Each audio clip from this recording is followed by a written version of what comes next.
thought I'd add my 2 cents on the rioting and whatnot that's been happening in the UK. I'm sure you know about 3 or so days ago the 14 to 20-year-old crowd went mad and engaged in riots and looting and whatnot.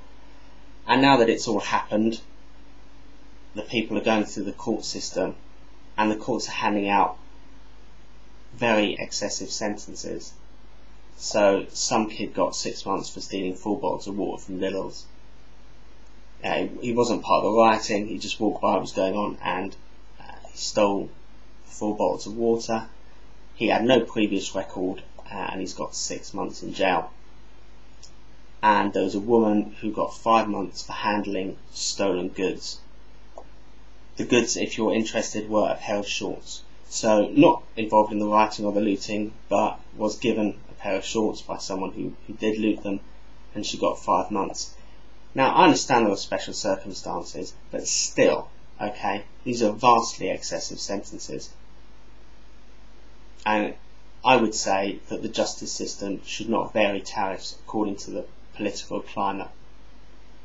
Yeah. Just generally, the UK seems to be swinging between extremes. So for the last 10 years under the Labour Party, petty crimes like shoplifting only got you a caution. That would be it. And you'd need to do an awful lot of them before anything serious happened to you. I think a lot of the motivation for these kids is that they're bored. It's not much more than that. It's a rush to engage in this kind of behaviour, and that's why they're doing it. But it is selfish, very, very selfish. And that's the culture we have. That's the culture we have in this country. Because a lot of people are saying, well, they're just bad apples. Well, yes, they are. And they've been led by example. So you've got banksters extracting masses of wealth from their companies, companies on the verge of bankruptcy, and then billing the taxpayer so that they can do it all over again.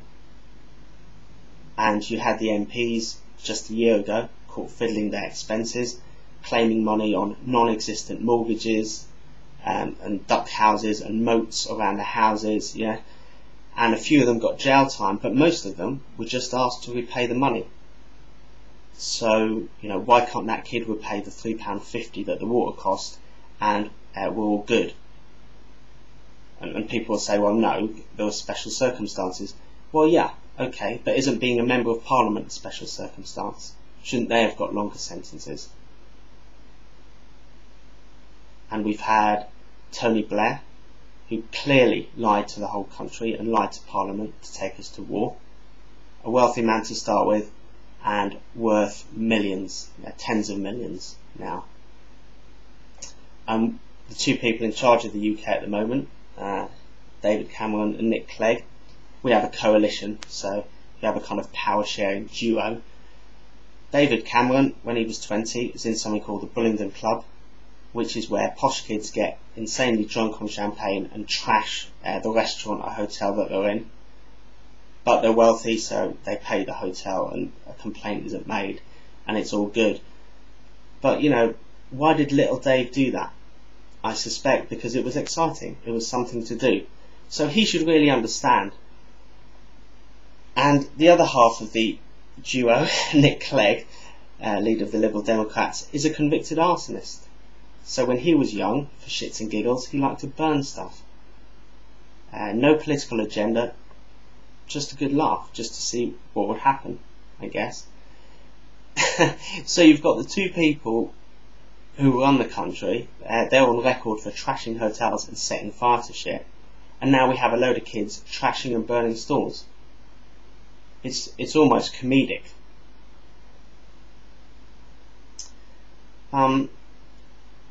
The cultural norm in this country is selfishness, no due regard for others, and we've been going in that direction for a long time. And it's too easy to pretend these kids are somehow intrinsically bad or magically apart from the culture. No, they're not apart from the culture, they're absolutely typical of the culture.